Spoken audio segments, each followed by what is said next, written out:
don't really like Formula One, and I tend not to really like people who like Formula One. If I meet someone they like Formula One, I don't know, we just don't seem to get on. You know? In fact, what I do now, if I meet someone, I just go, meow. And if their eyes light up, I'll go, I'll see you later, mate. We just don't connect. I don't connect with people who like Formula One. I don't really get it. I'd get as much pleasure if you put two washing machines side by side, put them on the same cycle, see which one finished first.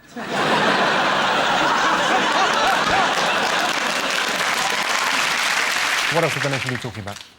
The election in the United States, it's really do or die because it's Barack Obama, who's awesome, and John McCain, who's horrifying, and even more horrifying, his running mate, Sarah Palin. She is everything gross about a pageant contestant, but without the desire for, like, world peace. Really? Yeah.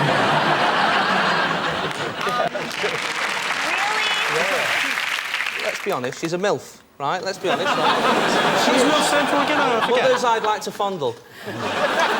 You're such a good boy. I'm just that sort of guy. I like the fact she's pro-life and pro-guns, which to me sounds like someone who's a butcher and they're also a vet. I'm sorry. We've lost this one. Get the other bag. This week, Colin Powell came out in support of Barack Obama, didn't he?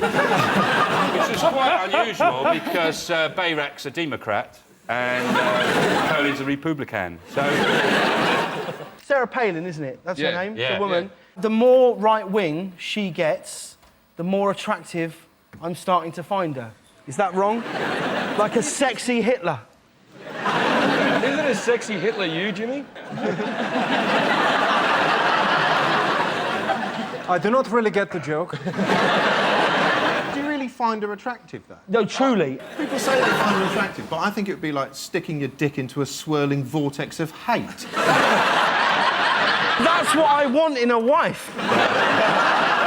I'm so into the election, I'm Sky Plus in the debates. Yeah. I think a lot of the politics, James, is going over your head, though.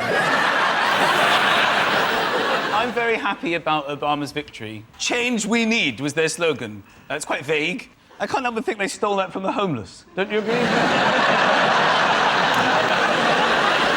I went to a fundraiser for Barack Obama, and it was really exciting because it was in Los Angeles, and it was really like a who's who, and I could walk right up to him. You know, this was like a year ago, and I wanted to think of a smart question, you know, so I go up to him and I'm like, Senator Obama, when you were a student in Boston, did you encounter any racism? And he said something really interesting. He said, I'm Kanye West.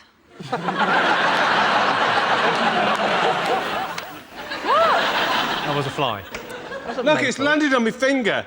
Catch that. Get it. Because the last time that happened on this show, you never caught it on camera. And it's the second time in my life that a fly has landed on my finger, and it's always been on this show, Vic. And it's always been the finger that I shoved up Jimmy's arse before the show saying, please let us win. Is it these extreme marathon people who suffered extreme weather? You know? What was that, Christian? I can't bear this story. I had to do it on Sunday night, you know. Yeah? Well, it's your job reading the news. We all read the papers because we enjoy them. I can't bear this story. I had to read out what happened. Oh, they're running and then it rained. I hate it. Jon Snow gets all the good stories. I hate it. You hear mountain marathon and you think, oh, you know, it's a bunch of athletes running up a hill. It's a bunch of old people hobbling up mountains. And then when we did the stories about how they were all washed away and didn't know what they were doing and got lost, they then got angry with us and saying, oh, no, you were making it up and we were all fine. And these stupid people, I just want to say to them, don't waste my time. I have had it with your stupid antics. The next time there's a weather storm, just don't call us. A bunch of very healthy people who can have whatever operation they want from the NHS, right? Decide to go out and fucking try and kill themselves and cost us thousands of pounds in helicopter rescues and everything. I've had to drop 4 stone to get a new hip. up a mountain, I do now. Just by cutting out pastry. You managed to drop 4 stone by cutting out pastry. How much pastry were you eating?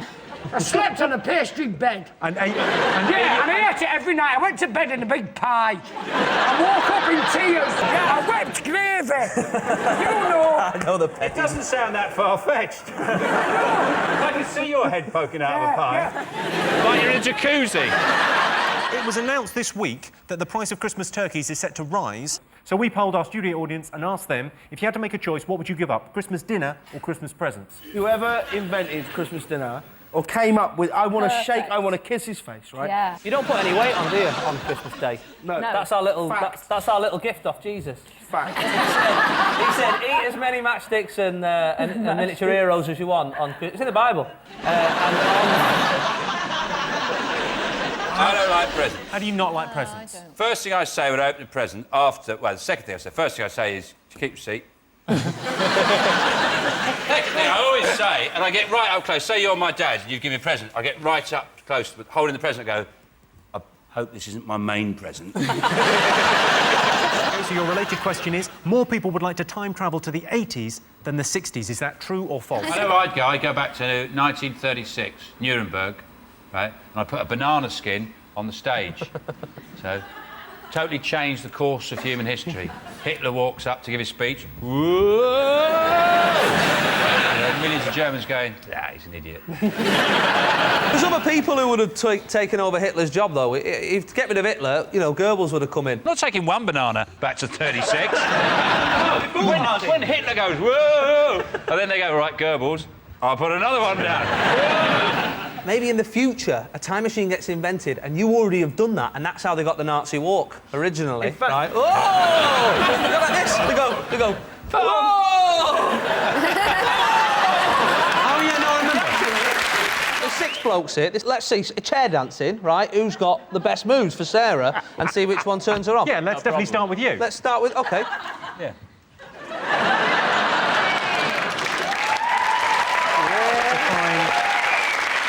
Pretty good start.